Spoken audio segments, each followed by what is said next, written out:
मेरा सबसे पहला सवाल यही है कि आपके सामने क्या चुनौतियाँ हैं?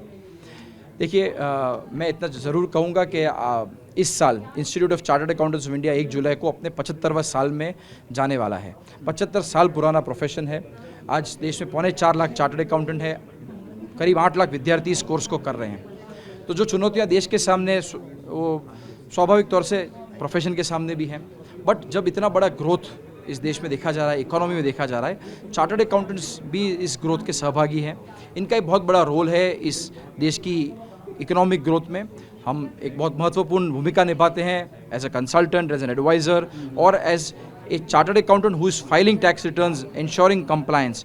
तो आज जब direct tax, indirect tax collection की बढ़ोतरी हो रही है, हमारे चार्टर्ड अकाउंटेंट दिन रात लगे हुए हैं कैसे हम, जो देश का एक एम है टैक्स पेयर बेस बढ़े, उसके साथ हम भी जुड़ते हैं और हम प्रयास करते हैं कि कैसे टैक्स अवेयरनेस हो, कैसे क्लाइंट्स का टैक्स पेमेंट आसानी से हो सके, एडवांस टैक्स की बुक का जो उनका पेमेंट है वो कर सकें। उनके खिलाफ जो शिकायतें आती हैं चार्टर्ड अकाउंटेंट्स के खिलाफ भ्रष्टाचार या अनियमितता की, तब आप किस तरह से कदम उठाते हैं? और अब तक पिछले अगर कुछ सालों की बात की जाए तो कितने चार्टर्ड अकाउंटेंट्स के खिलाफ कदम उठाया गया है? देखिए, किसी भी देश में, किसी भी व्यवस्था में कुछ एक एक्सेप्शन होंगे ही। तो स्वाभाविक है कि चार्टर्ड अकाउंटेंट के केस पे भी ऐसे कुछ एक केसेस हमारे पास आते हैं। बट 4 लाख के करीब चार्टर्ड अकाउंटेंट है जो देश में सेवाएं दे रहे हैं, काम कर रहे हैं।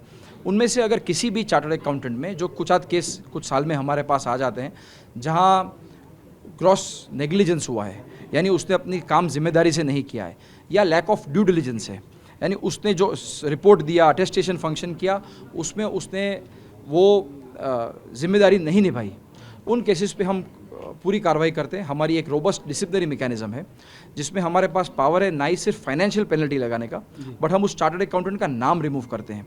और पिछले 3 साल में हमने चार्टर्ड अकाउंटेंट को लाइफ टाइम रिमूव किया है। काफ़ी केसों में 1 साल, 2 साल, 5 साल, depending on the complaint and the nature of offence, हम उनका नाम रिमूव करते हैं। इसका मतलब हुआ कि हमने उसकी डिग्री वापस ले ली और फाइनेंशियल पेनल्टीज भी लगाते हैं। फेक अटेस्टेशन की भी शिकायतें आपके सामने आई हैं। कितनी शिकायतें आई हैं और अब तक क्या कदम उठाया गया है?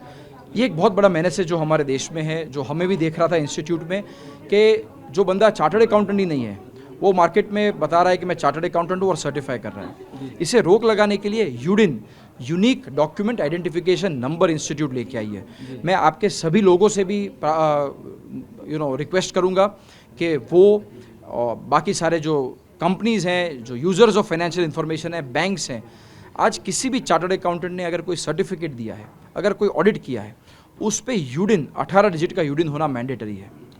इससे क्या होता है कि अगर किसी आदमी ने सिर्फ साइन फॉर्जरी कर दी, या वो चार्टर्ड अकाउंटेंट ही नहीं है और कोई और नाम लिख दिया जो सीए का नाम भी नहीं है, ना उसकी हमारे पास सदस्यता है, और उसने अगर किसी डॉक्यूमेंट को सर्टिफाई कर लिया है, तो तुरंत आप यूडिन के वेबसाइट पर जाते हैं, आप चेक कर सकते हैं कि किसी ने अगर आपको नेटवर्थ का सर्टिफिकेट दिया है और लिखा है कि इस कंपनी की या इस व्यक्ति विशेष की नेटवर्थ इतनी है, और अगर उस नेटवर्थ को आप सर्टिफिकेट पे देख रहे हैं, आप पोर्टल पे वो यूडिन जाइए, आपको वो नंबर वहाँ भी दिखेगा।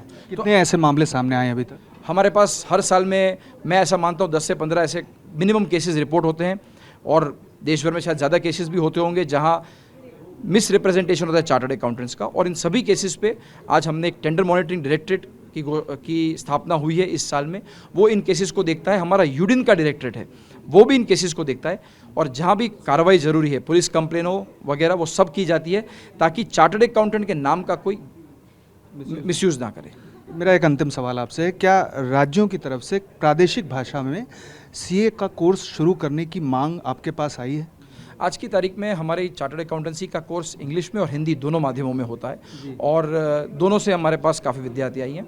हमारे पास और कोई रिक्वेस्ट किसी और लैंग्वेज में इस कोर्स को करने की नहीं आई है, तो मैं इस पर और कुछ बोल नहीं सकूँगा। हमसे बात करने के लिए शुक्रिया। तो आपने सुना आईसीआई के अध्यक्ष को, और उन्होंने साफ तौर पर कहा कि किसी भी तरह से सीए अगर भ्रष्टाचार या अनियमितता में पाए जाते हैं तो उनके खिलाफ कड़ी कार्रवाई आईसीआई की ओर से की जाती है। पीयूष पांडे, TV9।